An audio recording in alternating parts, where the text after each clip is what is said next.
കോട്ടയം, പത്തനംതിട്ട, ഇടുക്കി ജില്ലകളിലാണ് ഇത്തവണ ഏറ്റവും കൂടുതൽ കാലവർഷക്കെടുതി ദുരിതം സൃഷ്ടിച്ചത് എന്ന് തിരിച്ചറിയുമ്പോൾ മന്ത്രിമാർക്ക് ജില്ലകളിൽ ചുമതല നൽകിയും ഉദ്യോഗസ്ഥന്മാരെയും ജനപ്രതിനിധികളെയും കൂട്ടി യോജിപ്പിച്ചും ദുരിതാശ്വാസ പ്രവർത്തനങ്ങൾക്ക് ഏകോപനം നൽകുകയാണ് മുഖ്യമന്ത്രി ചെയ്യേണ്ടത്. അതിനിടയിൽ 2 ദിവസം വിവിധ പരിപാടികളിൽ അദ്ദേഹം പങ്കെടുക്കാൻ പോയത് വ്യാപകമായ വിമർശനത്തിനിടയാക്കിയിട്ടുണ്ട്. പരിപാടികളെല്ലാം റദ്ദാക്കിക്കൊണ്ട് തിരുവനന്തപുരത്ത് മുഖ്യമന്ത്രി കേന്ദ്രീകരിച്ച് നിന്നാൽ മാത്രമേ ദുരിതാശ്വാസ പ്രവർത്തനങ്ങൾ ഏകോപിപ്പിക്കാൻ കഴിയുകയുള്ളൂ. അതുണ്ടായില്ല എന്നത് ഒരു ന്യൂനതയാണ്. കണ്ണൂർ, കാസർഗോഡ് ജില്ലയുടെ മലയോര മേഖലയിൽ ദുരിതാശ്വാസ ക്യാമ്പിൽ ഞങ്ങൾ ഇന്നലെ പോകുന്ന സമയത്ത് അവിടെ ഒരു ചിട്ടപ്പെടുത്തൽ പൂർണ്ണമായി വന്നു കഴിഞ്ഞിട്ടില്ല. റവന്യൂ വകുപ്പാണോ തദ്ദേശ സ്വയംഭരണ വകുപ്പാണോ ആരാണ് ക്യാമ്പിൽ അത്യാവശ്യം വേണ്ട കാര്യങ്ങൾ എത്തിക്കേണ്ടത് എന്നതിനെക്കുറിച്ചുള്ള തർക്കം തീർന്നിരുന്നില്ല. സന്നദ്ധ പ്രവർത്തകന്മാർ പലരും ദുരിതാശ്വാസ പ്രവർത്തനങ്ങളിൽ പങ്കെടുക്കുകയുണ്ടായി. അങ്ങനെ പങ്കെടുക്കുന്നതിനെക്കുറിച്ച് ഒരു മന്ത്രി പറഞ്ഞത് സന്നദ്ധ പ്രവർത്തനങ്ങൾ ദുരിതാശ്വാസ പ്രവർത്തനങ്ങളിൽ പങ്കെടുക്കുന്നത് അവരുടെ സ്വന്തം റിസ്കിലാണ് എന്നാണ്. അങ്ങനെയൊരു വർത്തമാനം മന്ത്രിയിൽ നിന്നുണ്ടാകാൻ പാടില്ല. കാരണം ഇത്തരം സന്ദർഭങ്ങളിലാണ് സന്നദ്ധ പ്രവർത്തകന്മാർ ഓടിയെത്തുക. സഹജീവികളുടെ ജീവൻ രക്ഷിക്കാൻ വേണ്ടി ഓടിയെത്തുന്നത് ആദ്യം സന്നദ്ധ പ്രവർത്തകരായിരിക്കും. എവിടെയെങ്കിലും ഒരിടത്ത് അപകടമുണ്ടായാൽ, റോഡ് അപകടത്തിൽ പരിക്ക് പറ്റിയവരെ ആശുപത്രിയിലെത്തിക്കാൻ വേണ്ടി ഏറ്റവും ആദ്യം ഓടിയെത്തുന്നത് അതിൻ്റെ സമീപത്തുള്ള ടൗണിലെ ടാക്സി സ്റ്റാൻഡിൽ ഓട്ടോറിക്ഷ തൊഴിലാളികളും ചുമട്ടുതൊഴിലാളികളുമായിരിക്കും. അവരോട് അത്തരത്തിൽ അപകടത്തിൽപ്പെട്ടവരെയെല്ലാം ഉടൻ ആശുപത്രിയിലെത്തിക്കാൻ വേണ്ടി അഭ്യർത്ഥിക്കുന്ന വിധത്തിൽ അവർ എന്തെങ്കിലും ചെലവഴിച്ചാൽ ആ ചെലവ് പോലും സർക്കാർ നൽകുമെന്ന് പ്രഖ്യാപിച്ച സർക്കാരാണ് LDFൻ്റെ സർക്കാർ.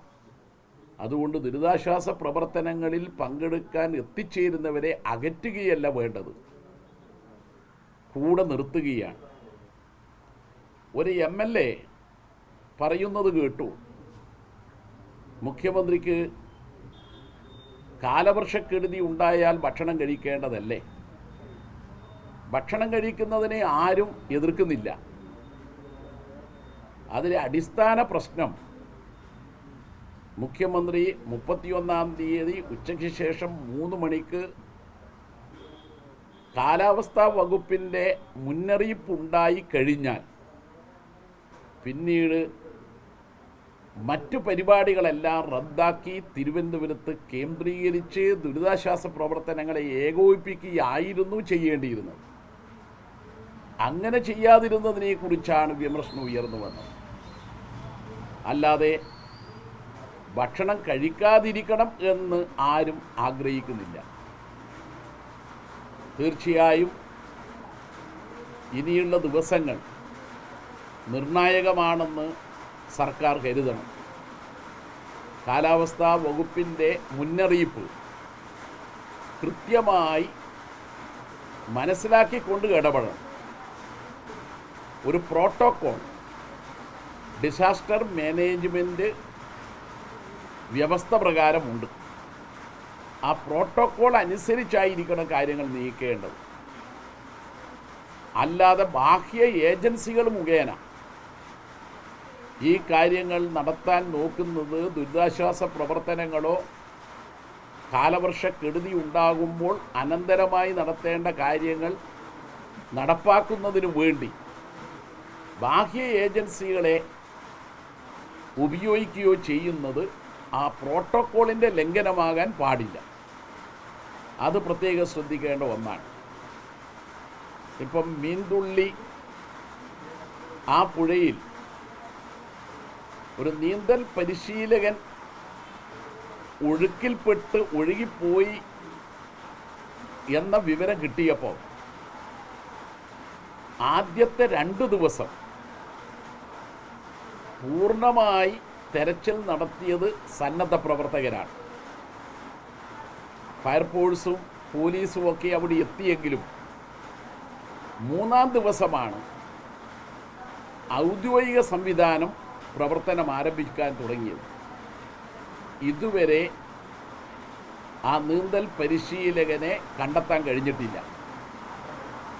ഇതുതന്നെയാണ് തീരദേശ സംരക്ഷണ സേന യഥാസമയം എത്താത്തതിനെ തുടർന്ന് 13 മണിക്കൂർ തെരച്ചിൽ നടത്താതിരുന്നു എന്നതിൻ്റെ ആക്ഷേപം ഉയർന്നു വരുന്നത്. തീർച്ചയായും അതെല്ലാം പരിഹരിക്കാൻ സർക്കാർ തയ്യാറാകുമെന്നാണ് ഞങ്ങൾ പ്രതീക്ഷിക്കുന്നത്. ദുരിതാശ്വാസ പ്രവർത്തനങ്ങളിൽ സർക്കാരുമായി പൂർണ്ണമായി ഞങ്ങളെല്ലാം സഹകരിക്കുകയും ചെയ്യും.